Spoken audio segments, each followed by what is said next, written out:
약간 그 깨달음에 대한 그런 뭔가 갈구함이 있었던 것 같아요.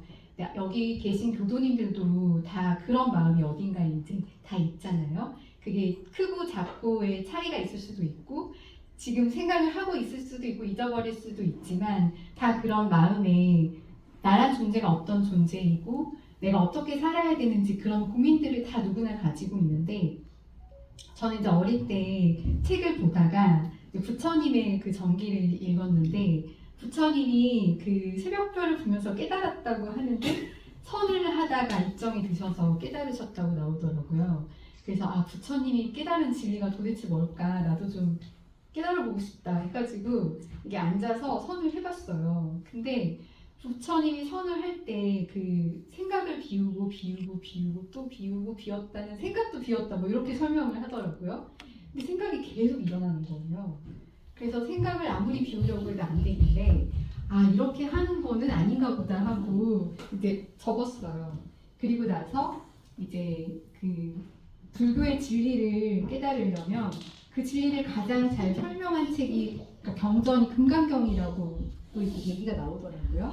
근데 이제 이게 사실은 불교도 동아시아 그 대승불교의 전통에서 금강경을 이제 가장 최고로 치는 그 전통이 있기 때문에 이제 다 책들에서 그런 말을 하니까 저도 이제 금강경을 번역본이 집에 있기를 읽었어요.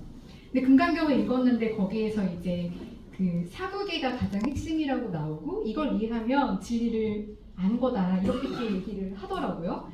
근데 제가 읽어보니까 이해가 되는 거예요. 그래서 아 내가 이해가 됐으니까 불교의 진리를 알게 된 건가? 궁극적 진리를 내가 깨달은 건가? 하고 생각을 해봤는데 근데 중요한 건 이 책을 펴기 전과 금강경을 다 읽고 덮은 뒤에 나라는 사람의 변화가 없는 거예요. 그러니까 뭔가 이런 진리를 깨달은 뭔가 성자의 그런 마음이 있어야 되는데 책은 이해가 됐는데 나는 변화가 없으니 아 깨달음이 이런 게 아니구나 라는 걸 그때 이제 생각하게 되고 나 혼자는 어떻게 할 수 없네 하고 이제 그냥 법회를 다니고 또 대학생이 돼서는 그 선방 같은 이제 방학 때 선훈련을 할 때 갔었는데 교도님들도 이렇게 매주 일요일에 법회로 오시지만 사실 교무님하고 1박 2일이든 2박 3일이든 이제 선법회를 해서 집중 훈련을 해야 그 마음의 어떤 변화를 더 빨리 체험을 하실 것 같아요. 근데 저도 대학생 때 이제 방학 때 그렇게 선훈련을 하면서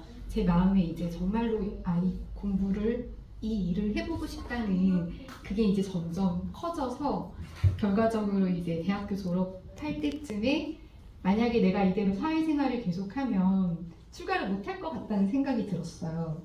그 나의 어떤 하고 싶은 이런 자유를 구속하고 왜 굳이 저런 길을 가야 되지? 라는 생각도 있고 부모님도 반대하실 게 뻔한데 라는 생각에 많이 망설였었는데 그래도 결국 이제 훈련을 하다 보면서 해도 힘들겠지만 안 해도 평생 내가 이걸 출가를 못했다는 그 후회를 가지고 살 거라는 생각이 들었고 그리고 이왕에 할 거면 젊은 나이에 해야 공부할 수 있는 그 힘이 있잖아요. 나이 다 들어서 그때 발심해서 교도가 돼가지고 교당을 다니는 것도 의미가 있지만 좀 더 열심히 정진해보자라는 생각에 출가를 하게 되었습니다. 그래서 이제 그 출가한다는 건 다른 게 아니라 저 혼자 해가지고는 공부에 진전이 없으니까 스승을 모시고 살아봐야겠다는 생각이 사실 가장 컸어요.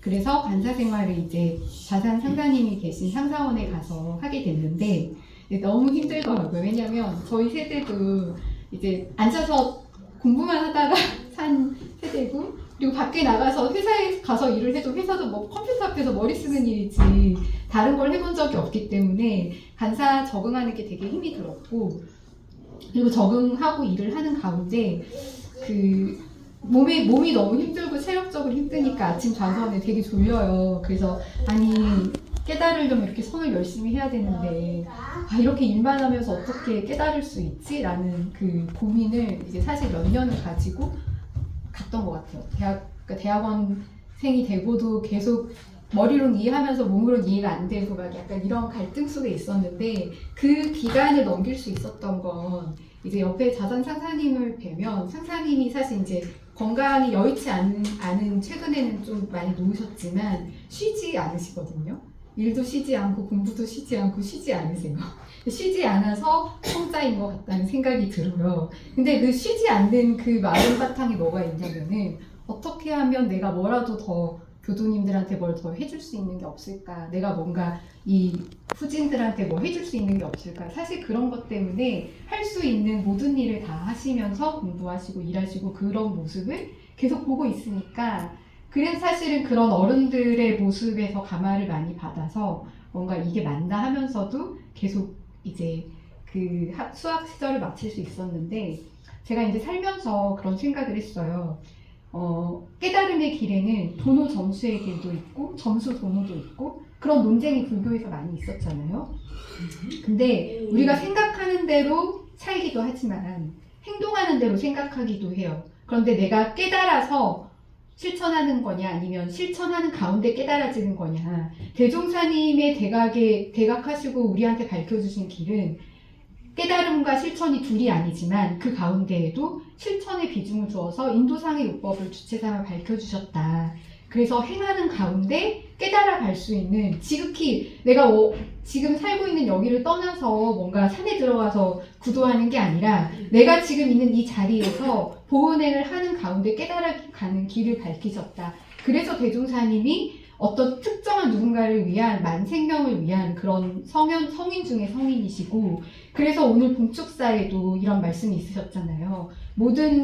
모든 중생이 성자가 될 것으로 될 것이라고 예상하옵나이다 고 정산종사님께서 봉축사를 그렇게 써주셨는데 그 말씀이 의미하는 바가 뭘까 생각을 해보면 저희는 지금 다 입교함으로 인해서 원불교 행위라는 그러니까 불지라는 목적지에 도착하는 기차에 탔는데 기차가 막 카톨릭호도 있고 뭐 불교호도 있지만 그중에 우리는 KTX급에 해당하는 원불교호에 탔다고 생각을 해요. 그러면 우리가 목적지에 도착하려면 그 기차에서 내리지만 않으면 되거든요. 근데 그 기차에서 내리지 않는다는 건 내 마음이 대종사님의 말씀을 떠나지 않는다는 거고 그래서 여기 와서 뭔가 특별한 깨달음을 갈구해서 선을 하고 뭔가 구도하는 그런 게 대종사님이 밝히신 길이 아니라 우리가 정말 대종사님 말씀대로 이 회상에 같이 동참해서 무아 공공으로 공심으로 일을 하면서 공심으로 일하는 가운데 내 마음에 일어나는 그 욕심, 상 이런 걸 비우는 수행을 계속 같이 하다 보면 다 이제 불지에 함께 도착하게 된다. 그래서 정산종사님께서는 우리 모든 중생이 성자가 될 것이라고 그렇게 예비를 해주신 말씀이라고 생각이 듭니다. 그래서 이 대각개교절이 대종사님의 깨달음을 기리는 봉축의 의미도 있지만 우리 모두의 공동생일이다 라고 말씀을 해주셨는데 이렇게 생일잔치를 하면서 제가 이제 항상 정산종사님께 또 성인들께 빚진 마음이 드는 건 아직 아닌 것 같은데 생일상을 당겨받는 거잖아요. 그래서 여기 계신 모든 교도님들은 그 생일상을 좀 당겨받고 있다는 그런 생각을 같이 하시면서 함께 이렇게 무아 공공으로 같이 정진에 가시면 우리 대종사님이 말씀하신 그런 전체가 함께 평화롭고 평등한 그런 세상으로 나아가는 그리고 자기 인격을 더욱 조각할 수 있는 그런 공부인이 될 수 있을 것이라고 생각이 듭니다. 네, 여기